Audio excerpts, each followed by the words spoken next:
पिछले कई दिनों से मैंने वीडियो अपलोड नहीं किया है, कुछ कारण की वजह से मैं वीडियो अपलोड नहीं कर पाई हूँ। तो आज हम जो क्वेश्चन तक किए थे उसके आगे के क्वेश्चन सॉल्व करते हैं। जैसे कि हम क्वेश्चन नंबर 3 पढ़े थे, क्वेश्चन नंबर 3 का फर्स्ट, सेकंड और थर्ड पढ़े थे। आज हम क्वेश्चन नंबर 3 का क्वेश्चन नंबर 4 सॉल्व करेंगे। तो हमको gt की वैल्यू दी हुई है t-3 और pt की वैल्यू दी है t² plus 2at minus 2a plus 3। हम इसमें सबसे पहले जो पिछले क्वेश्चंस में करते थे वही करेंगे। माना gt is equal to 0, gt का मान हमको दिया है t-3 इज इक्वल टू 0। जब 3 को उधर ट्रांसफर करेंगे तो t की वैल्यू आ जाएगी 3। इस t की वैल्यू को इस इक्वेशन 1 में रखते हैं जो pt की वैल्यू है। तो ये t की जगह हमको रखना है 3, t का स्क्वायर मतलब हो जाएगा 3 का स्क्वायर प्लस 2a, t का वैल्यू रखेंगे 3 माइनस 2a प्लस 3। सॉल्व करते हैं थोड़ा। 3 का स्क्वायर होगा 9 प्लस 3 2 हो जाएगा 6a माइनस 2a प्लस 3। 9 में 3 को प्लस कर देंगे तो 12 और प्लस 6 में से 2 माइनस कर देंगे तो 4a। ये हमारा आया। और gt की वैल्यू पहले 0 रखे। जब gt को 0 रखे तो t की वैल्यू हमको मिली 3। अब उस 3 को रखे इक्वेशन 1 में तो हमको एक और सॉल्विंग मिली। अब इसमें पुनः हम फिर से पहले gt को 0 लिए थे, अब pt बराबर 0 लेंगे। pt की वैल्यू हमने क्या फाइंड की है? 12 plus 4a is equal to 0। थोड़ा सा सॉल्व करते हैं। हमको a की वैल्यू फाइंड करनी है इस क्वेश्चन में, इसलिए पहले 12 को पक्षांतर करेंगे जब तो 4a is equal to minus 12 हो जाएगा। ये प्लस 12 था, उधर जाके माइनस 12 हुआ। जब 4 को डिवाइड में लेके जाएंगे तो माइनस 12/4, तो ये हमारा कैंसिल हो जाएगा तो माइनस 3। a की वैल्यू आ जाएगी माइनस 3। क्वेश्चन वही है जो पिछले क्वेश्चंस में करते थे। gt को 0 लेना है, उसकी वैल्यू को रखना है दूसरे इक्वेशन में, जो सॉल्विंग आएगा फिर उसको फिर से 0 लेना है और लास्ट में a की वैल्यू फाइंड करनी है। इसमें a की वैल्यू आई माइनस 3। अब नेक्स्ट क्वेश्चन नंबर चलते हैं। Next question number 5। तो हमारा नेक्स्ट है क्वेश्चन नंबर 5, जिसमें हमको gy की वैल्यू दी हुई है x प्लस 5 एंड py की वैल्यू दी हुई है y² माइनस 2y प्लस 8। सबसे पहले हम क्या लेते हैं? gy को 0 लेते हैं। gy की वैल्यू है x plus 5 is equal to 0 हो जाएगा। जब हम ट्रांसफर करेंगे एग्जैक्टली यहाँ पर y होना चाहिए। जब हम इसको ट्रांसफर करेंगे तो y की वैल्यू आएगी -5। ये आया हमारा -5। अब इस y की वैल्यू को रखेंगे इक्वेशन 1 में, तो हमारा जो py is equal to y² minus 2y plus a है। अब जहाँ पर भी y है वहां पर हम y की वैल्यू -5 रखते हैं, तो हो जाएगा -5 का square minus 2 minus 5 plus a। Simplify करेंगे, -5 का स्क्वायर आ जाएगा 25, माइनस और माइनस हो जाएगा प्लस, 5 2 10 प्लस a। प्लस करेंगे 25 और 10 हो जाएगा 35 प्लस a।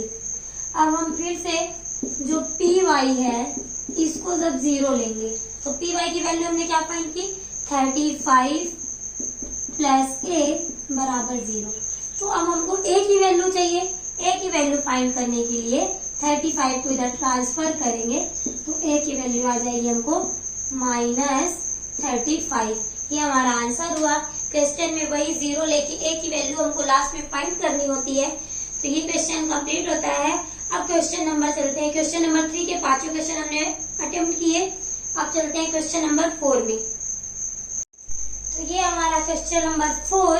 क्वेश्चन नंबर 4 में बोला है जब किसी बहुपद f(x) को x² माइनस 9, मतलब एक बहुपद दिया है जिसको हम भाज्य बोलेंगे f(x), उसको जब हम x² माइनस 9 से डिवाइड करते हैं, भाग देते हैं, तो हमको शेषफल 3x प्लस 2 मिलता है। क्वेश्चन में बोला है जब हम f(x) बहुपद को x² माइनस 9 से डिवाइड करते हैं तो 3x+2 हमको रिमाइंडर मिलता है। ठीक है, तो अब क्वेश्चन को थोड़ा एक्सचेंज कर रहा है। अगर हम इसी बहुपद को, इसी fx को अगर x-3 से डिवाइड करें, अभी क्या किए, x² - 9 से डिवाइड किए, अगर हम इसी बहुपद fx को x-3 से डिवाइड करते हैं तो हमको जो रिमाइंडर है क्या बचेगा ये हमको बताना है। तो हम लगाएंगे यहाँ पर शेषफल प्रमेय, है ना। तो रिमाइंडर थ्योरम जो होता है, भाज्य बराबर भाजक गुणे भागफल प्लस शेषफल, ये वाला हम फॉर्मूला यहाँ पुट करते हैं। तो भाज्य हमको दिया है क्या, fx, भाजक दिया है हमको x² - 9, भागफल नहीं दिया है तो भागफल को हम यहाँ पे मान लेते हैं qx मानने का रीजन ये है, भागफल को हम क्वांटिएंट बोलते हैं इसलिए हम उसको qx ले लेते हैं, प्लस रिमाइंडर हमको दिया है 3x+2। ये चीजें हम फॉर्मूला के अकॉर्डिंग इसको पुट किए। ये तो क्वेश्चन के अकॉर्डिंग हो गया। अब क्वेश्चन में आगे बोल रहा है हम इसी बहुपद को अगर x-3 से डिवाइड करते हैं, हम ये जो fx है इसको x-3 से डिवाइड करते हैं, इसलिए यहाँ पर हम एक चीज करेंगे, हमको जो रिमाइंडर निकालना है, क्या हमको दिया है x-3। अगर हम इसको 0 लेते हैं, अगर हम इसको 0 लेते हैं तो x की वैल्यू आ जाएगी 3। जो हमको x-3 जो बोला जा रहा है इससे अगर डिवाइड करें, उसको अगर हम 0 लेते हैं तो हमारा x की वैल्यू आ रही है 3। तो बस इसी x की वैल्यू को, इस इक्वेशन को हम 1 मान लेते हैं, इक्वेशन नंबर 1। तो जो x की वैल्यू हमारी 3 आई, अब इस x की वैल्यू को इक्वेशन 1 में पुट करते हैं तो f3 = x का स्क्वायर मतलब 3 का square - 9 multiply q3 plus 3 × 3 plus 2। ये हुआ। हम इक्वेशन 1 में x की वैल्यू 3 पुट करते हैं, 3 का स्क्वायर हो जाएगा 9 - 9 मल्टीप्लाई 3q प्लस 3 हो जाएगा 9 प्लस 2। अब देखना 9 से 9 माइनस करेंगे 0 मल्टीप्लाई q3 प्लस 9 और 2 हो जाएगा 11। 0 के साथ इसका मल्टीप्लाई करेंगे, पूरा 0 हो जाएगा, लास्ट में हमारा आंसर बचेगा 11। ये हमारा हो गया शेषफल। क्वेश्चन में जो बोला था fx को अगर x² - 9 से डिवाइड करते हैं तो 3x+2 रिमाइंडर बचता है। एक हमको हिंट दिया है x-3 को 0 लेंगे, उससे हम x की वैल्यू 3 निकालेंगे और इस इक्वेशन 1 में जब पुट करेंगे तो हमको लास्ट में एक रिमाइंडर बचेगा जिसमें कोई x नहीं है, मतलब हमको x की वैल्यू फाइंड हो चुकी है। तो 11 इसका आंसर है। जो क्वेश्चन नंबर 5 है सेम टू सेम ऐसा बनने वाला है, उसमें थोड़ा सा डिजिट चेंज किया हुआ है। तो क्वेश्चन नंबर 5 आप सभी के ऊपर है, आप सब खुद से उसे सॉल्व करें। आज के लिए इतना ही। नेक्स्ट वीडियो में मैं आपको आगे के मध्य पद विधि, गुणनखंड विधि पढ़ाऊंगी।